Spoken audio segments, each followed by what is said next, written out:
আবারও দামোদর নদীতে মর্মান্তিক দুর্ঘটনা। স্নান করতে নেমে নদীর জলে তলিয়ে গেলেন এক যুবক।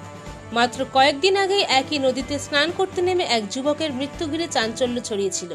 সেই ঘটনার এক মাসও পেরোয়নি, তার আগেই ফের একই ধরনের ঘটনায় আতঙ্ক ছড়ালো এলাকায়। জানা গিয়েছে, নদিয়া জেলার বাসিন্দা ৩১ বছর বয়সী আব্দুল হামিদ মেমারি থানার শোভনা গ্রামে শ্বশুর বাড়িতে বেড়াতে এসেছিলেন। রবিবার বিকালে এক বন্ধুকে নিয়ে তিনি দামোদর নদীর পাল্লার ৫.৫ নম্বর ঘাট এলাকায় ঘুরতে যান। এরপর দুজন নদীতে স্নান করতে নামেন। জানা যায়, নদীর মাঝ বরাবর থাকা গভীর চোরাবালি ও হঠাৎ গভীর গর্তের কারণে আচমকাই বিপদের মুখে পড়েন তারা। দুজনেই তলিয়ে যেতে শুরু করেন। কোনো রকমে একজনের প্রাণ বাঁচলেও আব্দুল হামিদ নদীর জলে তলিয়ে যান। এরপরই চাঞ্চল্য ছড়িয়ে পড়ে গোটা এলাকায়। ঘটনার খবর পেয়ে পরিবারের সদস্যরা এবং মেমারি থানার পুলিশ ঘটনাস্থলে পৌঁছান। রাতেই আলো জ্বালিয়ে তল্লাশি শুরু করা হলেও শেষ পর্যন্ত কোনো খবর পাওয়া যায়নি ওই যুবকের। আমরা প্রথমত বাড়িতে ছিলাম সবাই বন্ধুরা মিলে, বা আলমগীরদার মা ফোন করেছিল। ফোন করে বলে যে ওনার বোনের এই অবস্থা, জলে তলিয়ে গেছে। এনার এই যে তলিয়ে গেছে ওনার নামটা? আর না, নামটা ঠিক আমার জানা নেই।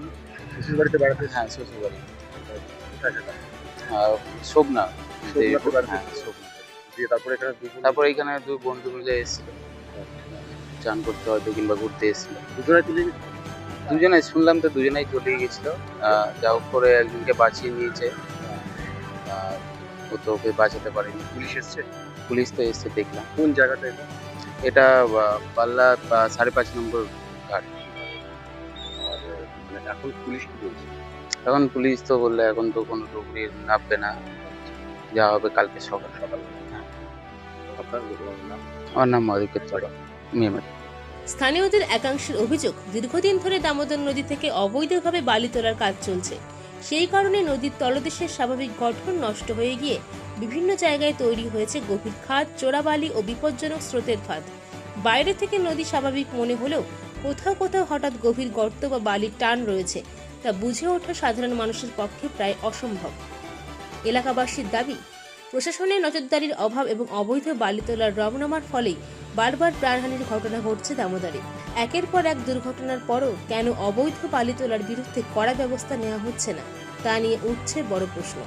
মেমারি থেকে দিনেশ শীলের রিপোর্ট, মেমারি আপডেট নিউজ। হাতের কাজের মাধ্যমে আপনার বিশেষ মুহূর্তকে করে তুলুন অন্যান্য।